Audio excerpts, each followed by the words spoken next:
நம்ம இன்னைக்கு ரிவ்யூ பண்ண போற மூவி ரொம்ப நாளா நம்ம ஓடிடில எப்ப ரிலீஸ் ஆகும் வெயிட் பண்ணிட்டு இருந்த கௌதம் வாசுதேவ் மேனன் டைரக்ஷன்ல மம்முட்டி நடிச்சு வெளிவந்திருந்த Dominic and the ladies purse ரீசெண்டா ஜீஃபைல் வந்திருக்கு. மம்முட்டி ஒரு பிரைவேட் டிடெக்டிவ் வராரு. அவர் குடியிருக்கிற வீட்டோட ஓனர் வயசான ஒரு லேடி அவங்க ஹாஸ்பிட்டல் போயிருந்த டைம் கண்டெடுக்கிற ஒரு பர்ஸ் அதை மம்முட்டிட்ட கொடுத்து இதை யாரோட பர்ஸ்ன்னு கண்டுபிடிச்சு கொடு அப்படின்னு கொடுக்குறாங்க.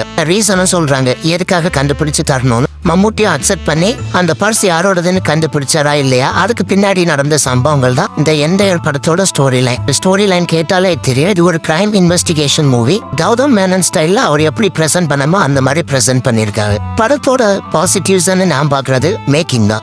கௌதம் வாசுதேவ் மேனன்னாலே ஒரு ஸ்டைலிஷான ஃபிலிம் மேக்கிங் தெரியும். ஈவன் தோ இது ஒரு டிடெக்டிவ் ஸ்டோரியா இருந்தாலும் மம்முட்டிக்கு ஒரு ஸ்டைலிஷான ஸ்டோரியா இருந்தாலும் நிறைய சீன்ஸை மம்முட்டிக்கு வேஷ்டி கட்டி பார்த்திருக்காரு. கௌதம் வாசுதேவ் மேனன் லவ் சீன்ஸ் எல்லாமே பயங்கரமா பட்டே கிளப்பாரு. இந்த படத்துல நீங்க அந்த மாதிரி சீன்ஸ் எல்லாம் எதிர்பார்க்கலாம். சோ கௌதம் வாசுதேவ் மேனன் டச்ல வந்திருக்கக்கூடிய ஒரு கிரைம் இன்வெஸ்டிகேஷன் மூவின்னு தான் சொல்லலாம். படம் start to end NAITA present பண்ணிருக்காங்க. முக்கியமா சினிமாட்டோகிராஃபி ஆகட்டும், தர்புகா சிவாவோட மியூசிக் ஆகட்டும் எல்லாமே நல்லா இருக்குன்னு தான் சொல்ல. பிரசன்டேஷன்ல எங்கேயுமே குறை சொல்ல முடியாது. வேற எங்கேயும் அப்ப நெகட்டிவ்ஸ் இல்லைன்னா படத்துல லேக் அடிக்க தான் செய்யும். நீங்க ஓடிடில பார்க்கக்கூடிய ஒரு மெட்டீரியல் சில பல லாஜிக் மிஸ்டேக்ஸ் இருக்கும். அதெல்லாம் நம்ம மறந்துட்டு பார்க்கணும். சில கொஸ்டின் அண்ட் ஆன்சர்ஸ் எல்லாம் நம்மளே ஈஸியா இவங்க மிஸ் பண்ணிருக்கத கண்டுபிடிக்க எல்லாம் முடியும். பெரிய என்கேஜான மூவியா பத்தே கலப்புற மூவியானா இல்ல, பட் கண்டிப்பா ஓடிடில பார்க்கக்கூடிய ஒரு நல்ல படம் தான். இதுல நடிச்சிருக்க மம்முட்டி கூட வர கோகுல் சுரேஷ் அவரோட ரோல் பாத்தீங்கன்னா மம்முட்டியை பார்த்து வாயை பழந்து நிக்கிற மாதிரியான சீன் தான். மற்றபடி அவருக்கு பெருசான ரோல் கிடையாது. அந்த ஹீரோயினா வர சுஸ்மிதா ஆகட்டும் எல்லாருமே ஆக்டிங்